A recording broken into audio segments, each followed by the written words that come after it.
practice doesn't always lead to progress. The real difference between mastery and staying where you are is deliberate practice. It's not how long you train, but how you train. That's what separates the elite from the average. So grab your cup of tea and let's talk about the art of practice.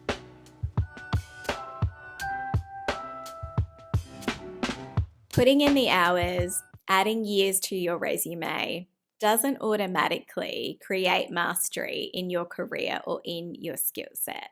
It's how you are actually deliberately improving, how you are being intentional about your growth. There is a difference between doing something often and actually getting better at that thing, getting closer to your goals. And that's what I want to talk about in today's episode. So let's start with point number 1, and that is the 10,000 hour rule, myth and deliberate practice. Now, the 10,000 hour rule was something that became really popularized in mainstream culture through Malcolm Gladwell's book, The Outliers, where a lot of people started to focus on this idea of as long as you have put in your 10,000 hours, you are likely going to become a master. You're going to become an expert in your field. And the idea of the 10,000 hour rule was actually based on the research of Anders Ericsson, who studied elite performers, who studied high performers and what they did to excel in their field.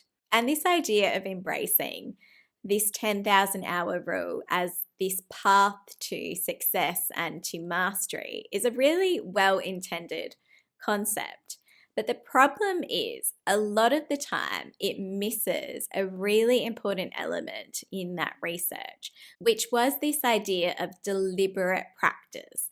That means that it's not enough to just put in your 10,000 hours. Your 10,000 hours needs to be focused and targeted on your improvement. It needs to be a feedback-rich process. That is what actually separated the elite performers from the average performers, or the performers that were of a lower skill set to them. And this is an idea that I've had on my mind for a few years now, but it's something that really resonated with me when I shared my recent episode on the book So Good They Can't Ignore You. And I talked about this idea of deliberate practice, because I do feel that it is such an important element that is often missed when it comes to personal growth or professional growth conversations. So in Ericsson's research, for example, he studied high-performing violinists, the people that were in the top of their game in this space. And what he found was that it wasn't the hours that they put in, it was how they used those hours, how they were practicing. So for example, they would isolate passages to practice. They would slow their repetition.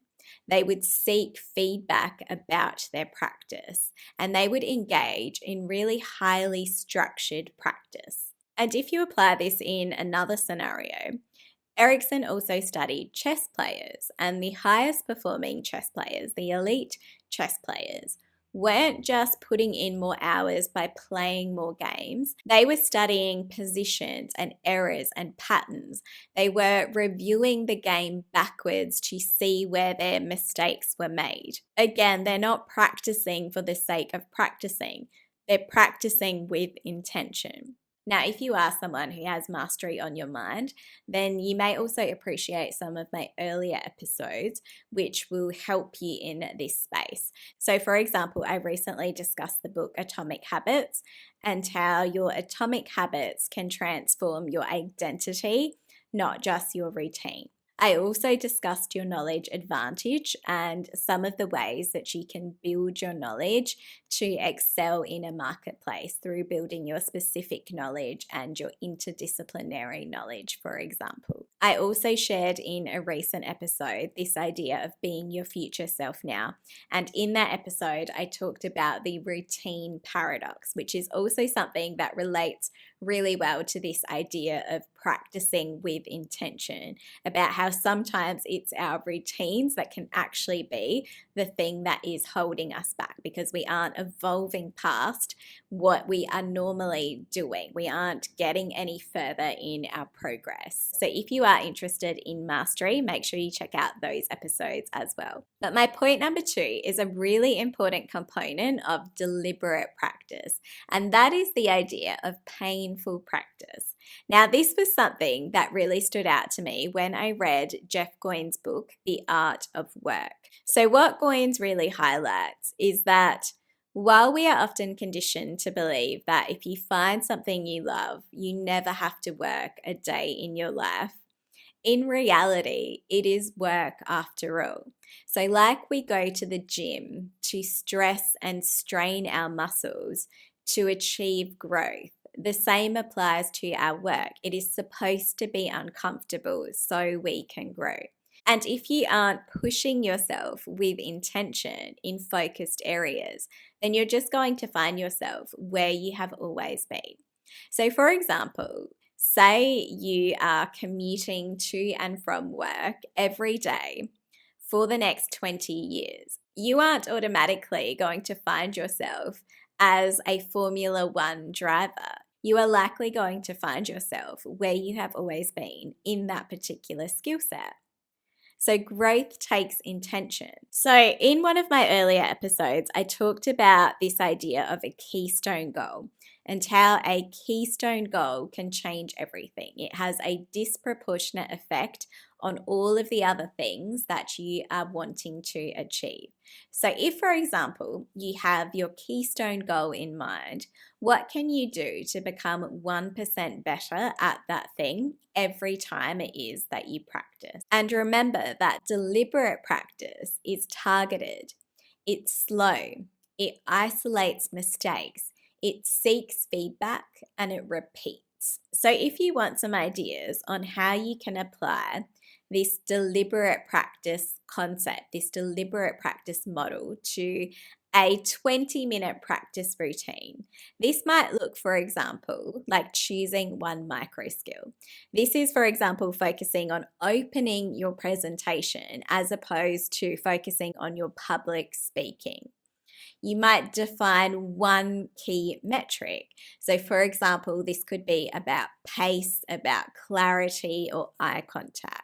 You might get feedback or review a recording for 5 minutes. You might then repeat for 5 minutes, focusing only on the correction. And my point number 3 is getting to unconscious competence. Now, this was something that I talked about in my recent episode on getting to your zone of genius. Because a lot of the time we can give up on whatever our goal is when we find ourselves in the earlier stages of our competence. And this matrix is something that is really popular in the learning and development space. So, this, for example, begins with unconscious incompetence. This is when you don't know what you don't know. Then you have conscious incompetence. This is when you know what you can't do.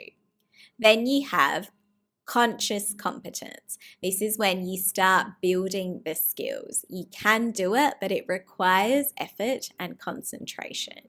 And then you move into unconscious competence. This is when you've internalized the actions of the skill and you don't have to think as much about execution. It almost comes automatically. So, a lot of people can give up in that conscious incompetence stage when they realize all of the things that they don't know. And they feel like they maybe don't have the confidence to be able to achieve that level of success in that particular space that they would like to. And this can also be akin to this idea of the valley of despair, which a lot of people describe. This is when you have that emotional dip of feeling like you are at the bottom of whatever it is that you are trying to achieve. And being in the valley of despair can be frustrating. It can be the place for fear and doubt. It can be the place where you feel like you want to give up. But the really good thing about being in the bottom of the valley is that you can see what is ahead of you. You can see that it is only upwards from there. So, whatever it is that you are trying to master, stop focusing on the hours that you are putting in and instead focus on awareness, adjustment, and repetition with intention. Thanks so much. For more on getting so good they can't ignore you, then check out my earlier episode on this topic. I'll see you in the next episode.